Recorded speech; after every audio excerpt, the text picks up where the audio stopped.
రాష్ట్ర ప్రయోజనాలకు సంబంధించి రాష్ట్ర భవిష్యత్తుకు సంబంధించి అత్యంత ప్రాధాన్యత కలిగినటువంటి అంశం. ఎందుకంటే వాటర్ ఈజ్ లైఫ్, నీరు జీవాధారం. దేశాల మధ్య రాష్ట్రాల మధ్య పోరాటాలు యుద్ధాలు జరుగుతాయంటే నీళ్ళ కోసం జరిగిన సందర్భాలు ఎన్నో ఉంటాయి. నీరు ఎంత ముఖ్యమైందో మనం చిన్నప్పుడు సింధు నాగరికత గురించో పుస్తకాల్లో చదువుకున్నప్పుడు ఎక్కడ నీరు ఉంటుందో అక్కడ నాగరికత ఉంటుందని కూడా చదివేవాళ్ళం. ఇవాళ తెలంగాణ ఉద్యమం పుట్టింది కూడా నీళ్ళ నుంచే పుట్టింది. సో అంత ప్రాధాన్యత కలిగినటువంటి నీళ్లకు సంబంధించి ఈ రాష్ట్ర ప్రభుత్వము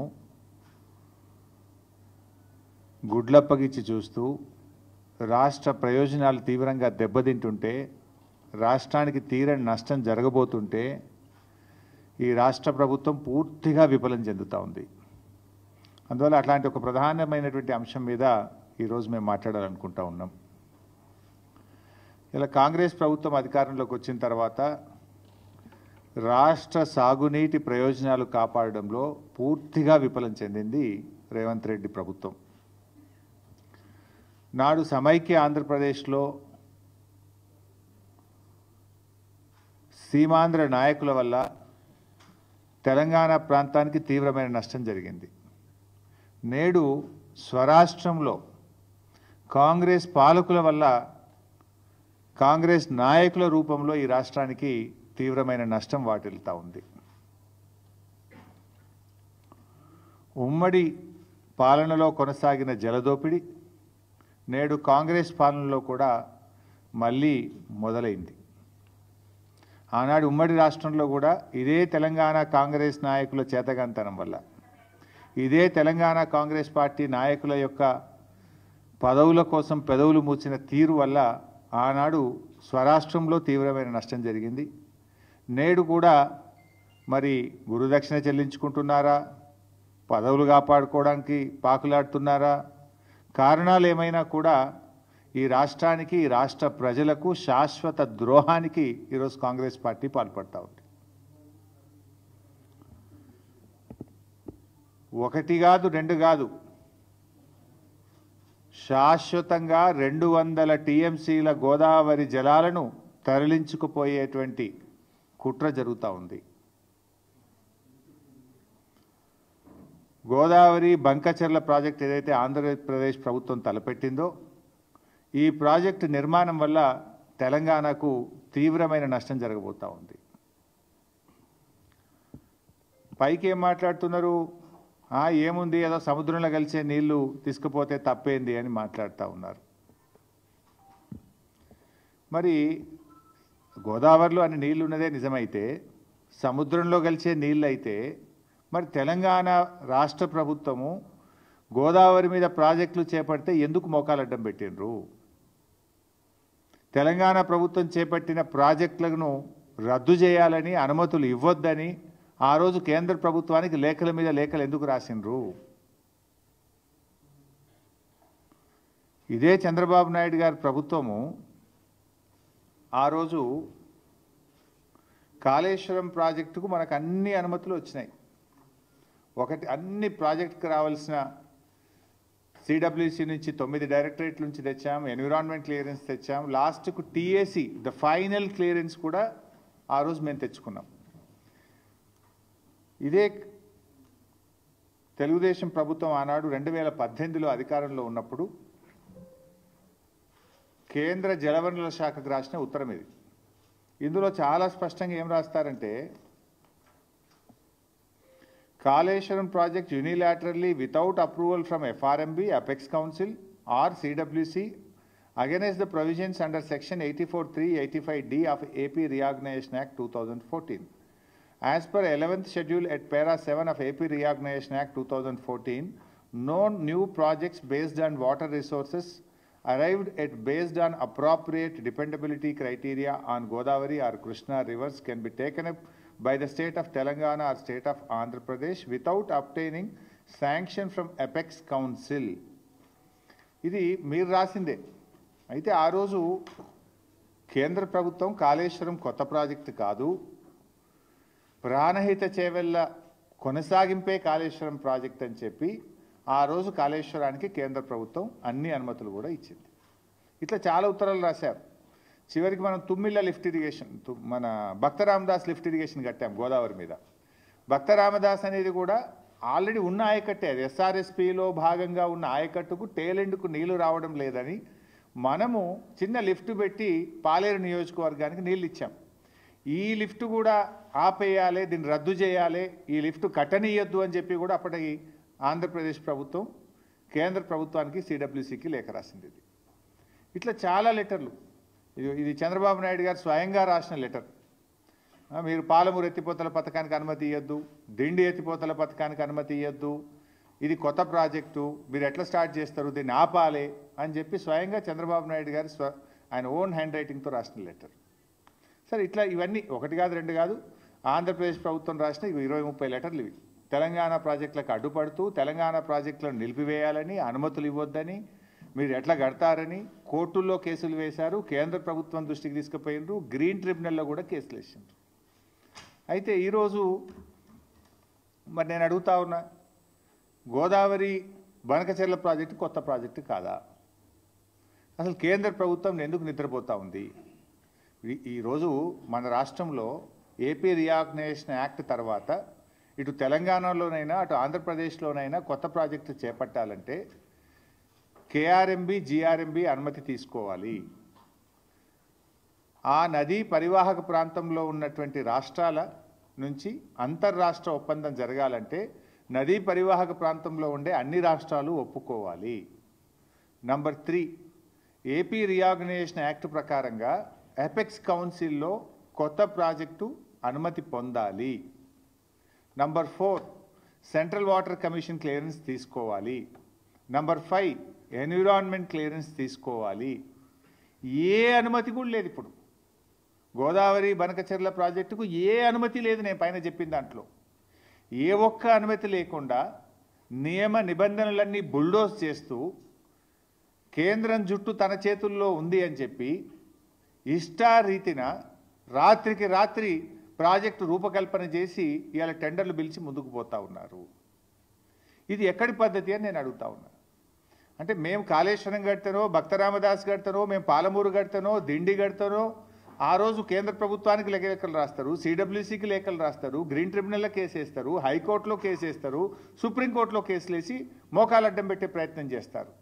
కానీ ఇవాళ మీరు మేము కట్టిన అన్నీ కూడా పాత ప్రాజెక్టులు. పాలమూరు అయినా ఉమ్మడి ఆంధ్రప్రదేశ్లో స్టార్ట్ చేసింది, కాళేశ్వరం అయినా ఉమ్మడి ఆంధ్రప్రదేశ్లో స్టార్ట్ చేసింది. కానీ మీరు ఇలా కొత్త ప్రాజెక్టును నియమ నిబంధనలన్నీ కూడా ఉల్లంఘించి ఇవాళ ఆంధ్రప్రదేశ్ కడతా ఉంది. ఇది జరుగుతూ ఉంటే మరి మన ముఖ్యమంత్రి గారు పోయినసారి అసెంబ్లీలో మాట్లాడిన రేవంత్ రెడ్డి బడ్జెట్లో మనకు గుండు సున్నా పెట్టినరు, మన ప్రాజెక్టులకు అనుమతిస్తలేరు, మనకు ఏమీ రావడం లేదు, నేను నీతి ఆయోగ్ మీటింగ్ను బైకాట్ చేస్తున్నా అని చెప్పి అసెంబ్లీలో చెప్పిండు. ఏమిచ్చిండ్రు? నువ్వు కట్టమన్న మూసీ సుందరీకరణకు ఇదివరకు డిఫెన్స్ ల్యాండ్ రాలే. మూసీ సుందరీకరణ ప్రాజెక్టుకు ఇప్పటికీ అదేది వరల్డ్ బ్యాంక్ నుంచి అప్పు తెస్తామంటే ఫైల్ రిటర్న్ కొట్టిండ్రు. ఏది నీ మెట్రో రైలుకి ఇంతవరకు అనుమతి వచ్చింది లేదు. నువ్వు ఆ రోజు బడ్జెట్లో అయితే గుండు సున్నా, నువ్వే నీతి ఆయోగ్ మీటింగ్ బహిష్కరిస్తా అన్నాడు. మరి నిన్న నేను పొద్దుగాలనే అందరికంటే ముందు పోయి కూర్చున్నాడు. నిన్న నీతి ఆయోగ్ మీటింగ్లో అందరికంటే ముందు పోయి రేవంత్ రెడ్డి రాత్రే పోయిండు, పొద్దుగాల ఫస్ట్ కూర్చున్నాడు, మంచి రాముడు మంచి బాలు లెక్క కూర్చున్నాడు. నేను అనుకున్నా దీని గురించి మాట్లాడతాడేమో, ఈ గోదావరి బంకచెర్ల ప్రాజెక్టును గట్టిగా ఎదిరించడానికే పోయిండేమో, నిలదీయడానికే పోయిండేమో ప్రధానమంత్రిని అని నేను అనుకున్నా. కానీ చూస్తే అసలు ఈ ప్రాజెక్టు గురించి మాట్లాడిన సందర్భం కూడా లేదు. ప్రధానమంత్రిని వ్యక్తిగతంగా కలిసి కూడా ప్రెస్ నోట్ రిలీజ్ చేస్తే దీని మీద మాట్లాడిన పరిస్థితి లేదు. ఏం జరుగుతూ ఉంది? రేవంత్ రెడ్డి మాట్లాడాడు, ఉత్తమ్ కుమార్ రెడ్డి అయితే అసలే మాట్లాడాడు. ఏం చేస్తున్నాడు? నీటిపారుదల శాఖ మంత్రి ఏం చేస్తున్నట్టు, ముఖ్యమంత్రి ఏం చేస్తున్నట్టు, ఈ రాష్ట్రానికి ఇంత తీవ్రమని నష్టం జరగబోతూ ఉంటే ఎందుకు స్పందించరు? ఇవాళ మనకు గోదావరిలో 959 టీఎంసీల నీళ్లను బచావత్ ట్రిబ్యునల్ మన రాష్ట్రానికి ముఖ్యంగా తెలంగాణ ప్రాంతానికి కేటాయించింది. మరి ఆ 959 టీఎంసీలను మనం వాడుకోవాలి కదా. ఇవాళ పైకి ఏం మాట్లాడుతున్నారు? లేలే ఇవి సముద్రంలో కలిసే నీళ్ళు అంటున్నారు. సముద్రంలో కలిసే నీళ్లు కావివి. తెలంగాణ రాష్ట్రం వాటిని వాడుకోలేదు కనుక, పూర్తి స్థాయి వినియోగంలోకి తేలేదు కనుక ఆ నీళ్లు కిందికి ప్రవహిస్తూ ఉన్నాయి. రేపు తెలంగాణ 959 టీఎంసీలు పూర్తిగా వినియోగించుకుంటే అక్కడ నీళ్లు ఉండవు.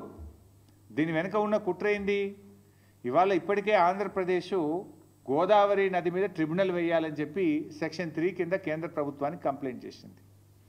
సో గోదావరి ట్రిబ్యునల్ వచ్చే లోపే ఈ బనకచెర్ల ప్రాజెక్టును త్వరితగతిన నిర్మించి, ఆల్రెడీ ప్రజాధనం ఖర్చు అయిపోయింది, ఆల్రెడీ మేము ఖర్చు పెట్టేసినాము, దీనికి నీళ్లు కేటాయించండి అని చెప్పి ట్రిబ్యునల్ ద్వారా నీళ్లు తీసుకోవడానికి ఒక పథకం ప్రకారంగా జరుగుతున్న కుట్ర ఇది. ఎట్లా సాధ్యమైతే చెప్పండి? నిజంగా 959 నువ్వు పూర్తిగా వినియోగించుకున్నప్పుడు అప్పుడు నీళ్లు కిందికి పోతే దాన్ని లెక్క తేల్చాలి, దానికి సిడబ్ల్యూసీ ఉంది, హైడ్రాలజీ ఉంది, అన్ని క్లియరెన్స్లు తేవాలి కదా. ఏ క్లియరెన్స్లు లేకుండా వాళ్ళు కడుతూ పోతుంటే ఎందుకు రాష్ట్ర ప్రభుత్వం మౌనంగా ఉన్నది? ఎందుకు రాష్ట్ర ప్రభుత్వం దాన్ని అడ్డుకోలేకపోతున్నది? There are many forums. నిన్న నీతి ఆయోగ్లో రేవంత్ రెడ్డి ఎందుకు ప్రశ్నించలేదు నేను అడుగుతా ఉన్నా. ఇంకా బాధ కలిగే అంశం ఏంది? 8 ఎంపీలు కాంగ్రెస్ గెలిచే, 8 ఎంపీలు బీజేపీ గెలిచే. 16 ఎంపీలు గెలిస్తే ఏం లాభం ఈరోజు రాష్ట్రానికి? బడ్జెట్లో ఏమి రాదు. మన నీళ్లను కూడా తీసుకుపోతూ ఉంటే బీజేపీ ఎంపీలు మాట్లాడరు, నా కాంగ్రెస్ ఎంపీలు మాట్లాడరు. పార్లమెంట్ను స్తంభింపజేయాలి కదా. ఏం చేస్తున్నట్టు బీజేపీ ఎంపీలు, కాంగ్రెస్ ఎంపీలు? ఎవరికి కూడా బాధ్యత లేదా? ఒకరు రాష్ట్రంలో అధికారంలో ఉన్నారు, ఇంకొకరు కేంద్రంలో అధికారంలో ఉన్నారు. కేంద్రంలో అధికారంలో ఉన్న వాళ్ళు చట్టాన్ని ఉల్లంఘించి పక్క రాష్ట్రం నీళ్లు తీసుకుపోయే ప్రయత్నం చేస్తుంటే కేంద్రంలో ఆ చట్టాన్ని అమలు చేయాల్సినటువంటి వాళ్ళు ఆపే ప్రయత్నం చేయరు. రాష్ట్రంలో అధికారంలో ఉన్న పార్టీ కానీ 8 ఎంపీలు కానీ ఇవాళ దాని మీద ఏ పోరాటం అయితే చేయాలనో, లీగల్గా కావచ్చు, చట్టపరంగా కావచ్చు, లేదా ప్రభుత్వ పరంగా కావచ్చు, లేదా ప్రజా పోరాటం కావచ్చు, దేనికి కూడా పట్టించుకోకుండా నిమ్మకు నీరెత్తినట్టుగా రాష్ట్రంలో ఉన్న కాంగ్రెస్ పార్టీ, కాంగ్రెస్ ప్రభుత్వం ఈరోజు మొద్దు నిద్రపోతున్నటువంటి పరిస్థితి ఉన్నది. ఇలా ముఖ్యంగా ఈ రాష్ట్రం నుంచి 2 కేంద్ర మంత్రులు ఉన్నారు, కిషన్ రెడ్డి గారు, బండి సంజయ్ గారు. మీకు బాధ్యత లేదా అని అడుగుతా ఉన్నా. మీరు ఈ రాష్ట్రానికి ప్రాతినిధ్యం వహిస్తూ ఈ రాష్ట్రానికి అన్యాయం జరుగుతూ ఉంటే మీరు ఏం చేస్తున్నారో నేను అడుగుతా ఉన్నా. కిషన్ రెడ్డి గారు మీరు చాలా సీనియర్ నాయకుడు, ఎమ్మెల్యేగా కూడా పనిచేశారు.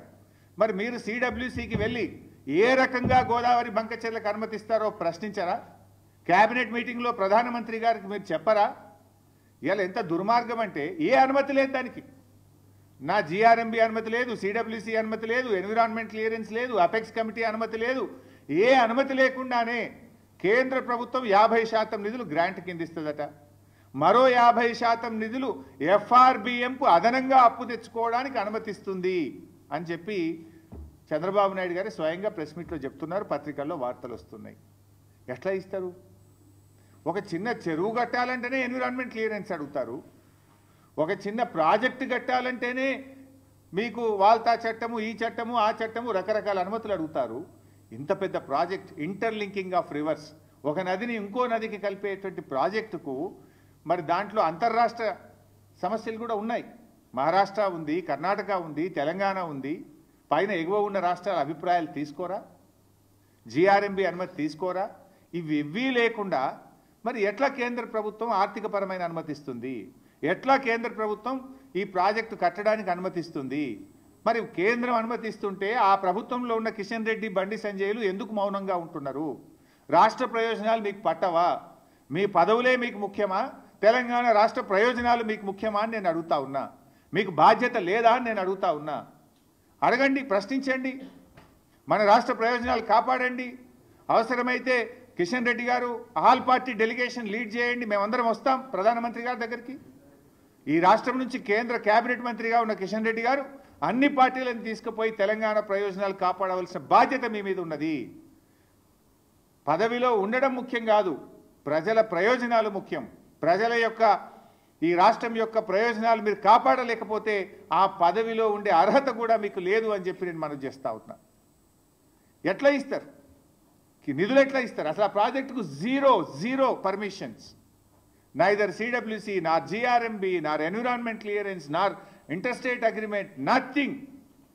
ఇక దానికి ఏ రకంగా ఇస్తారు అని నేను అడుగుతా ఉన్నా. ఇంకా ఉల్టా బాధ కలిగే అంశం ఏంటంటే తెలంగాణ ప్రభుత్వం అన్ని అనుమతులతో మనం కాళేశ్వరం ప్రాజెక్టును త్వరితగతిన పూర్తి చేయాలి, తెలంగాణ ప్రజల రైతుల దాహార్తిని తీర్చాలని చెప్పి మనము కేంద్ర ప్రభుత్వ సంస్థల నుంచి అప్పు తెచ్చుకున్నాం.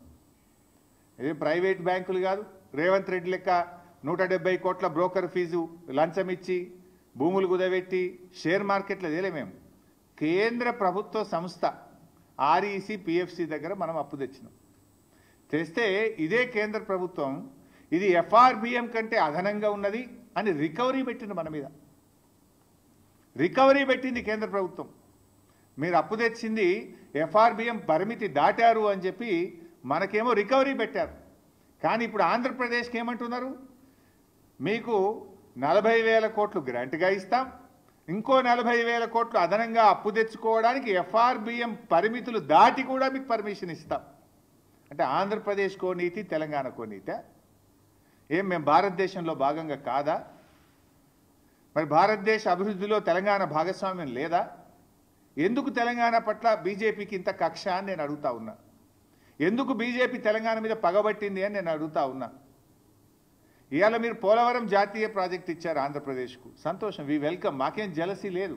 మాకెందుకు జాతీయ ప్రాజెక్ట్ ఇవ్వరు? మా పాలమూరు ఎత్తిపోతల పథకానికి ఎందుకు ఇవ్వరు? మా కాళేశ్వరంకి ఎందుకు ఇవ్వరు? మా సీతారామ ప్రాజెక్టుకి ఎందుకు ఇవ్వరు? ఆంధ్రప్రదేశ్కి ఆల్రెడీ పోలవరం జాతీయ ప్రాజెక్ట్ ఇచ్చారు.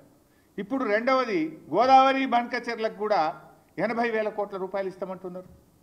దానికి 80,000 ఇస్తారు, పోలవరంకు 80,000 కోట్లు, దాదాపు 80,000 దాటుతుంది పోలవరం కూడా. అంటే 1,60,000 కోట్ల రూపాయలు ప్రాజెక్టుల నిర్మాణానికి ఆంధ్రప్రదేశ్కు సమకూరుస్తున్నారు. అందులో ఒక పై సంబంధమన్న తెలంగాణకి ఇచ్చారా? 1%, 1,600 కోట్లని ఇచ్చారా అని అడుగుతా ఉన్నా నేను. ఇయ్యనప్పుడు 8 ఎంపీలు బీజేపీ గెలిచి ఏం ప్రయోజనం? 2 కేంద్ర మంత్రులు ఈ రాష్ట్రం నుంచి ఉండి ఏం ప్రయోజనం? మీరున్నది పదవులు అనుభవించడానికా, ప్రజలకు సేవ చేయడానికా?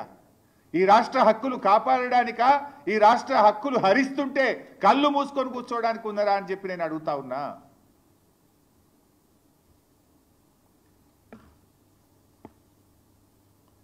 ఇలా బీజేపీ తెలంగాణకు ద్రోహం చేస్తూ ఉంది. ఇది తీవ్రమైన ద్రోహం. అరే మా ప్రాజెక్టులకు ఇప్పటికీ అనుమతులు ఇయ్యరు. మా సమ్మక్క సాగర్ ఇప్పటికీ ఇంకా అనుమతులు రాలేదు. మా పాలమూరు డిపిఆర్ను రిటర్న్ పంపించిండ్రు. మా దిండి ప్రాజెక్టుకు అనుమతులు ఇయ్యరు. మా ఏమో అనుమతులు ఇయ్యరు. పక్క రాష్ట్రానికి అనుమతులు లేకుండా నిధుల వర్షాన్ని కురిపిస్తున్నారు, కనక వర్షాన్ని కురిపిస్తున్నారు. ఏ అనుమతులు లేకున్నా కూడా నిధులు ఇస్తాం, ప్రాజెక్టులు కట్టండి అంటున్నారు. ఇది ఎక్కడి నీతి? మరి ఈ రాష్ట్రం నుంచి బీజేపీకి ప్రాతినిధ్యం వహిస్తున్న వాళ్ళకు బాధ్యత లేదా అని చెప్పి నేను అడుగుతా ఉన్నా. ఈరోజు కిషన్ రెడ్డి గారు చొరవ చూపాలి. అవసరమైతే మీరే ఆపండి, లేదంటే అఖిలపక్షాన్ని తీసుకుపోయినా సరే ఈ గోదావరి బనకచెర్ల ప్రాజెక్టు అక్రమ ప్రాజెక్టును నిలిపాలి, ఆపివేయాలని చెప్పి నేను డిమాండ్ చేస్తా ఉన్నా.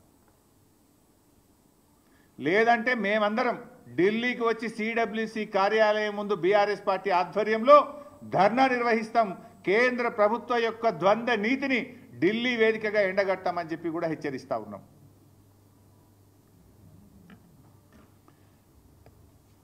ఇవాళ కేసీఆర్ గారు చాలా ముందు చూపుతో ఆనాడు గోదావరి ట్రిబ్యునల్ వచ్చే ప్రమాదం ఉంది, కృష్ణాలో మనకు ఎక్కువ షేర్ వస్తుంది కనుక కృష్ణాలో మనకు స్కోప్ ఎక్కువ ఉందని 9 ఏళ్ళు పోరాడి సుప్రీంకోర్టు మెట్లెక్కి కేసీఆర్ గారు సెక్షన్ 3ని కొత్త ట్రిబ్యునల్ను కృష్ణానది మీద సాధించారు. ఎందుకు? అక్కడ మనకు పరివాహక ప్రాంతం ఎక్కువ ఉంది, మనకు నీటి వాటా పెరుగుతుందని చెప్పి మేము సాధించినాం. ఆ రోజు గోదావరి మీద కూడా ఏదో ఒక రోజు ట్రిబ్యునల్ వస్తుందని ముందు చూపుతోని కేసీఆర్ గారు ఇవాళ ప్రాణహిత చేవెళ్ళకు ఆ రోజు 160 టీఎంసీలు ఉంటే కాళేశ్వరం ప్రాజెక్టుకు 240 టీఎంసీల నీటి కేటాయింపులు చేసినాం. దేవాదులకు 38 టీఎంసీలు ఉంటే 60 టీఎంసీల నీటి కేటాయింపులు చేశాం. సీతమ్మ సాగర్కు 67 టీఎంసీలు నీళ్లు కేటాయించాం. సమ్మక్క సాగర్కు 47 టీఎంసీలు కేటాయించాం. చెనాక కొరాటాకు 5 టీఎంసీలు, వార్ధా ప్రాజెక్టు తమ్మిడిహట్టి దగ్గర 20 టీఎంసీలు. ఇట్లా ఆ 969 టీఎంసీల మనకు నీటి కేటాయింపుల్లో దాదాపు 950 టీఎంసీలకు నీళ్లు కేటాయించి ప్రాజెక్టులను ప్రారంభించుకున్నాం. కొన్ని పూర్తి చేసుకున్నాం, కొన్ని ప్రాసెస్లో ఉన్నాయి. దాన్ని మీరు కొనసాగించి హక్కును కాపాడతారా? ఇవాళ నీవు ప్రాజెక్టు పూర్తి చేయలేదు, నువ్వు పూర్తిగా నీళ్లు వాడతలేవు కనుక నీళ్ళు కిందికి పోతున్నాయి. రేపేమంటారు ట్రిబ్యునల్ వచ్చినప్పుడు? అరే గన్ని వందల వేల కోట్లు 80,000 కోట్లు పెట్టి కట్టింది కదా, ఆ ప్రాజెక్టును మూలకు పెడతామా, ప్రజాధనం వృధా అవుతుంది కదా, నేషనల్ వేస్ట్ కదా అని రేపు నీళ్ళు కేటాయిస్తారు కదా. ఇది ఒక కుట్ర, ఇది ఒక పథకం ప్రకారంగా జరుగుతుంది. మరి అన్ని నీళ్లు ఉన్నాయి, సముద్రంలో కలుస్తున్నాయి నిజమే అయితే చంద్రబాబు నాయుడు గారు ఆ రోజు కాళేశ్వరం ప్రాజెక్టు అనుమతులు ఎందుకు రద్దు చేయమన్నాడు? ఆ రోజు భక్త రామదాస్ ప్రాజెక్టు అనుమతులు ఎందుకు రద్దు చేయమన్నాడు? దీనికి సమాధానం చెప్పాలి కదా. నీళ్ళు బాగున్నాయి అంటున్నావు కదా, ఉంటే మరి ఆ రోజు ఎందుకు ఆపమని లెటర్లు రాసినావు? అంటే ఇది ఒక కుట్ర. ఇప్పటికైనా రాష్ట్ర ప్రభుత్వం మేల్కోవాలని చెప్పి కూడా నేను విన్నవిస్తా ఉన్నా. ఎందుకంటే అవి వరద జలాలు కాదు, తెలంగాణ రాష్ట్ర ప్రభుత్వం పూర్తి స్థాయిలో వినియోగించకపోవడం వల్ల కిందికి పోతున్నటువంటి జలాలవి. ఇకపోతే మరొక విషయంలో బీజేపీ తెలంగాణకు ద్రోహం చేస్తూ ఉంది. ఇప్పుడు బచావత్ ట్రిబ్యునల్, గోదావరి ట్రిబ్యునల్ ఒక అవార్డు ఇచ్చింది.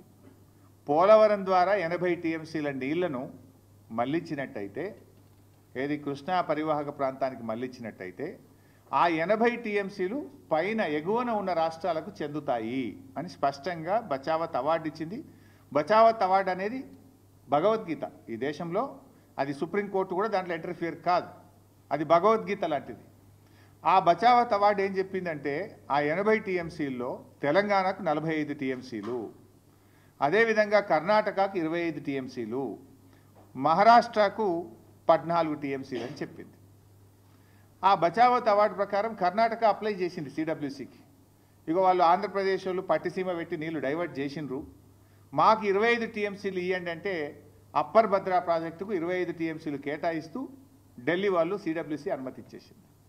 అదేవిధంగా మహారాష్ట్ర వాళ్ళు కూడా ఈ 14 టీఎంసీలు మాకు చెందుతాయి, బచావత్ అవార్డు ఇచ్చింది, ఎందుకంటే వాళ్ళు పోలవరంకు నీళ్లు డైవర్ట్ చేసిండ్రు అంటే ఆ 14 టీఎంసీలను అలో చేస్తూ కేంద్ర బీజేపీ ప్రభుత్వం సెంట్రల్ వాటర్ కమిషన్ అనుమతి ఇచ్చింది.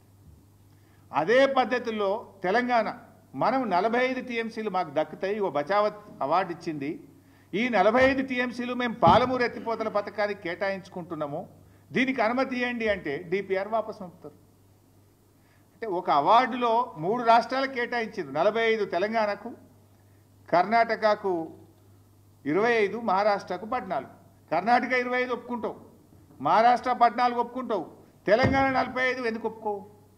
ఇది బీజేపీకి తెలంగాణ పట్ల ఉన్న వివక్షకు నిదర్శనం, కుట్రకు నిదర్శనం, కక్షకు నిదర్శనం.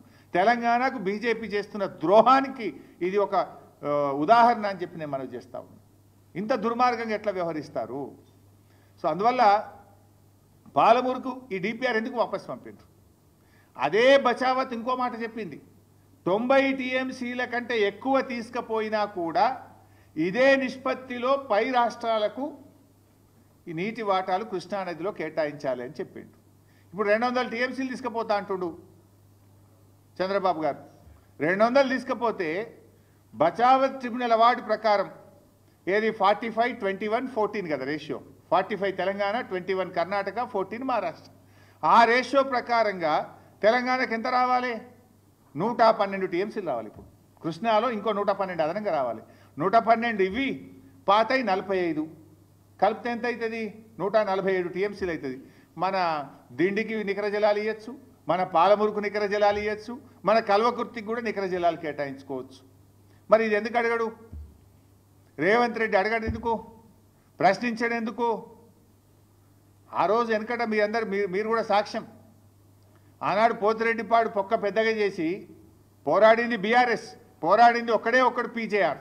ఇదే ఉత్తమ్ గిత్తం వీళ్ళంతా పెదవులు మూసుకున్నారు మంత్రులుగా ఉండి. ఆ రోజు పోతిరెడ్డిపాడు పొక్క పెద్దగా చేసి కృష్ణా జలాలను రాయలసీమకు తరలించుకుపోతుంటే హారతులు పట్టింది కాంగ్రెస్ నాయకులే. ఇవాళ గోదావరి జలాలను అక్రమంగా ఆంధ్రప్రదేశ్ తరలించుకుపోతుంటే హారతులు పడుతున్నది ఈనాటి ముఖ్యమంత్రి రేవంత్ రెడ్డి గారు. ఇది మీరు తెలంగాణకు చేస్తున్న ద్రోహం. నాడైనా నేడైనా కాంగ్రెస్ తెలంగాణ పాలిట శాపంగా మారింది. ఈ రాష్ట్ర ప్రయోజనాలు కాపాడలేకపోతా ఉన్నారు. అసలు మీరు చూడండి ఒకసారి, ఏడాదినర్థం కాంగ్రెస్ పాలన ఏం సాధించింది? ఒక ప్రాజెక్టు కట్టినరా? ఒక పెండింగ్ ప్రాజెక్ట్ పూర్తి చేసిండ్రా? ఒక్క ఎకరానికి కొత్తగా నీళ్ళు ఇచ్చిండ్రా? చేసిండ్రు. కొన్ని పనులైతే చేసిండ్రు. ఏం చేసిండ్రు? కృష్ణా నది మీద ఉన్న ప్రాజెక్టులను కేఆర్ఎంబీకి అప్పజెప్తూ సంతకాలు అయితే పెట్టొచ్చారు. మళ్ళా కేసీఆర్ గర్జిస్తే బీఆర్ఎస్ పోరాడితే అప్పుడు కళ్ళు తెరిచి లేలే మేము అప్పజెప్పమని అసెంబ్లీలో తీర్మానం చేసింది. ఇది మీరు చేసిండ్రు. పెద్దవాగు కొట్టుకపోయింది, వట్టెం పంప్ హౌస్ మునిగిపోయింది, ఎస్ఎల్బీసీ టనల్ కుప్పగూలిపోయింది. మొన్న మళ్ళా అదేంటి ఆ Srisailam right branch canal, Srisailam right branch canal lining పనులు ఆనాడు ఆంధ్రప్రదేశ్ స్టార్ట్ చేస్తే కేసీఆర్ గారు అపెక్స్ కౌన్సిల్లో మాట్లాడి ఆనాటి బీఆర్ఎస్ ప్రభుత్వం పోరాడి Srisailam right branch main canal లైనింగ్ను మేము ఆపిచ్చినాం. ఆ రోజు లైనింగ్ చేస్తే 90,000 క్యూసెక్కులు పోతాయి రోజుకు. ఇప్పుడు 40,000 పోతున్నాయి. లైనింగ్ చేస్తే 90,000 పోతుంది. ఇది చేయరాదు, ఇది అక్రమము, దీనికి అనుమతి లేదు అని మేము పోరాడి ఆ రోజు ఆపిచ్చినాం. ఇవాళ రేవంత్ రెడ్డి ప్రభుత్వం రాగానే లైనింగ్ స్టార్ట్ అయింది. వీళ్ళు కళ్ళు మూసుకున్నారు, మాట్లాడలేరు. కేఆర్ఎంబీకి ప్రాజెక్టులు అప్పచెప్తా అంటావు, శ్రీశైలం రైట్ బ్రాంచ్ కెనాల్ లైనింగ్కు చేసి 90,000 క్యూసెక్కులు తీసుకుపోతామని లైనింగ్ పనులు ప్రారంభిస్తే దాన్ని కూడా ఈ ప్రభుత్వం నిలువరించలేకపోయింది, ఆపలేకపోయింది అనేటువంటి విషయాన్ని కూడా మనం చేస్తూ ఉన్నా.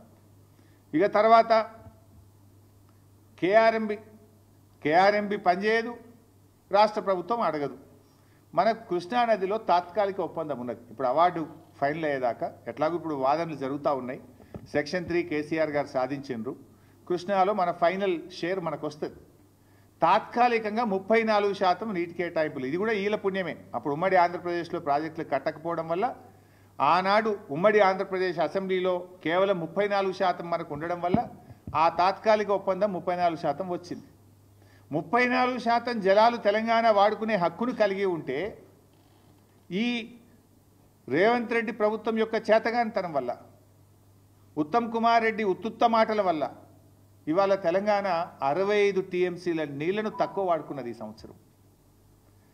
We are able to use only 27%, ever lowest after formation of the state. Telangana రాష్ట్రం ఏర్పడ్డ తర్వాత ఏ సంవత్సరం కూడా కృష్ణానదిలో ఇంత తక్కువ నీళ్లను వాడలేదు. ఎప్పుడైనా 34, 35, 36, 38 వాడినాం.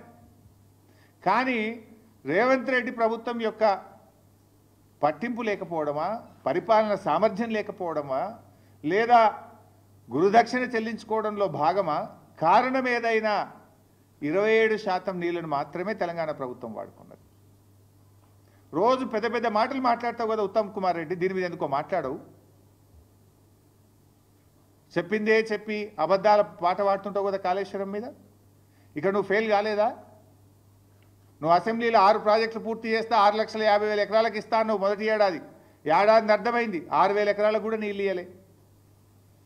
అంటే ఇట్లా మీరు చూస్తే కేఆర్ఎంబీ మీద ప్రాజెక్టులు అప్పచెప్తారు. కృష్ణానదిలో మనకు 34% వాటా ఉంటే కేవలం 27% వాడి 65 టీఎంసీలు ఈ సంవత్సరం తక్కువ వాడుకున్నాం.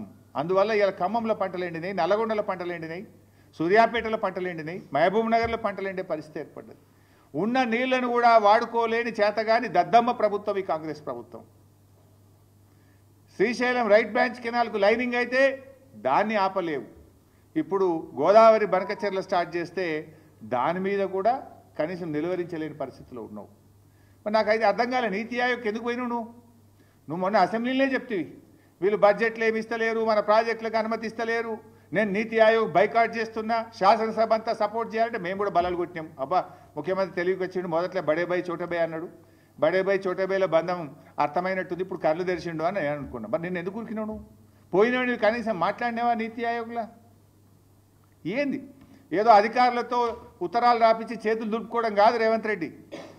బీఆర్ఎస్ పార్టీ తరఫున మేము స్పష్టమైన డిమాండ్లు నీ ముందు పెడతా ఉన్నాం.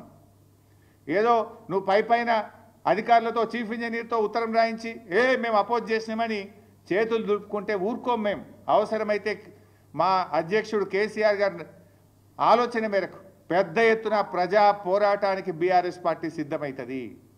ఆనాడు జల పోరాటం చేసినాం తెలంగాణ ఉద్యమంలో. నీళ్ల కోసం ఇవాళ ఉద్యమించింది తెలంగాణ, నీళ్ల కోసం పోరాడింది తెలంగాణ. కానీ తెచ్చుకున్న తెలంగాణలో అప్పనంగా 200 టీఎంసీలు ఇలా ఆంధ్రప్రదేశ్ తీసుకుపోతుంటే ఈ రాష్ట్రంలో అధికారంలో ఉన్న కాంగ్రెస్ ప్రభుత్వం దాన్ని నిలువరించడంలో, దాన్ని ఆపడంలో, రాష్ట్ర ప్రయోజనాలు కాపాడడంలో పూర్తిగా వైఫల్యం చెందింది అని ఎంతో బాధతో నేను చెప్తా ఉన్నా ఈరోజు. అందువల్ల మేము బీఆర్ఎస్ పార్టీ పక్షాన సూటిగా కొన్ని డిమాండ్లు పెడతా ఉన్నాం. రేవంత్ రెడ్డి గారు ఇవాళ ఈ విషయం మీద సీరియస్నెస్, ఈ రాష్ట్రం యొక్క సీరియస్నెస్ కేంద్రానికి తెలవాలంటే, బీజేపీ మీద ఒత్తిడి తేవాలంటే వెంటనే అఖిలపక్ష సమావేశాన్ని పిలవాలని చెప్పి బీఆర్ఎస్ పార్టీ డిమాండ్ చేస్తూ ఉంది. నంబర్ 2, ప్రత్యేక అసెంబ్లీ సమావేశం పెట్టి గోదావరి బనకచెర్ల ప్రాజెక్టును తెలంగాణ రాష్ట్రం తీవ్రంగా వ్యతిరేకిస్తుందని అసెంబ్లీలో చర్చించి అసెంబ్లీలో ఏకగ్రీవ తీర్మానం చేసి కేంద్ర ప్రభుత్వానికి పంపాలని చెప్పి మేము డిమాండ్ చేస్తూ ఉన్నాం. అదేవిధంగా సుప్రీంకోర్టుకు వెళ్ళాలి. ఇప్పుడు కేసీఆర్ గారు సెక్షన్ 3 తెచ్చిండు. ఎందుకు? It's the right of our state. Section 3 తెస్తే దాని మీద ఆంధ్రప్రదేశ్ సుప్రీంకోర్టుకు పోయింది. సుప్రీంకోర్టులో కేసు వేసింది. అది మన హక్కు మీదనే వాళ్ళు ఆ రకంగా కేసులు వేస్తే, ఏ హక్కు లేకుండా ఏ అనుమతులు లేకుండా వాళ్ళు గోదావరి బంకచెర్ల కడుతుంటే, కేంద్ర ప్రభుత్వం నిధులు ఇస్తుంటే నువ్వు సుప్రీంకోర్టుకు పోయి ఆపాల్సిన బాధ్యత నీకు లేదా? నీ ఎంపీలు పార్లమెంటు చేయాల్సిన బాధ్యత మీకు లేదా? నీతి ఆయోగ్ మీటింగ్లో ప్రశ్నించాల్సిన బాధ్యత నీకు లేదా? ఏం చేస్తున్నావు? నిద్రపోతున్నావా? ఆఫీసర్లతో ఉత్తరాలు రాసి చేతులు దులుపుకుందాం అనుకుంటున్నావా? తక్షణమే అఖిలపక్షం పిలవండి, ప్రత్యేక అసెంబ్లీ సమావేశం పెట్టి ఏకగ్రీవ తీర్మానాన్ని కేంద్రానికి పంపండి, సుప్రీంకోర్టులో కేసు వేసి న్యాయ ద్వారా మన రాష్ట్ర హక్కులు కాపాడండి, మీ ఎంపీలను వెళ్ళి పార్లమెంట్లో గట్టిగా ప్రశ్నించమని చెప్పండి. లేదంటే ప్రజలు తెలివైనటువంటి వాళ్ళు, అటు బీజేపీ తన బాధ్యతల్ని కేంద్ర మంత్రులు బీజేపీ నిర్వర్తించకపోయినా, రాష్ట్ర ప్రభుత్వం రాష్ట్ర హక్కులు కాపాడకపోయినా తప్పకుండా ప్రజలు కర్రుగాల్చి వాత పెడతారు, వదిలిపెట్టరు. ప్రజలు చరిత్రహీనులుగా మిగిలిపోతారు. తస్మాత్ జాగ్రత్త అని చెప్పి హెచ్చరిస్తూ, మా ఆవేదన రాజకీయం కాదు, మా ఆవేదన రాష్ట్ర ప్రయోజనాలు కాపాడడం, రాష్ట్ర హక్కులు కాపాడడం. ఏ అనుమతులు లేకుండా రాత్రికి రాత్రి ప్రాజెక్టు పనులు ప్రారంభించబోతుంది. టెండర్లు పిలిచారు ఇప్పటికే. దానికి బీజేపీ ప్రభుత్వం వత్తాసు పలుకుతుంది. ఇప్పటికే ఒక జాతీయ ప్రాజెక్టు ఇవ్వడమే కాక ఈ ప్రాజెక్టుకు మరో 80,000 కోట్ల రూపాయలు కేంద్ర ప్రభుత్వం ఇస్తుంది. తెలంగాణకు 8 పైసలు ఇయ్యరు, మెడికల్ కాలేజ్ ఒకటి ఇయ్యరు, ఒక ప్రాజెక్టుకు రూపాయి ఇయ్యరు. అప్పు తెచ్చుకున్న డబ్బులను రికవరీ పెట్టి రాష్ట్ర ప్రయోజనాలను దెబ్బకొడుతున్నారు. మరి ఈరోజు రాష్ట్ర ప్రజలు ఆలోచిస్తున్నారు.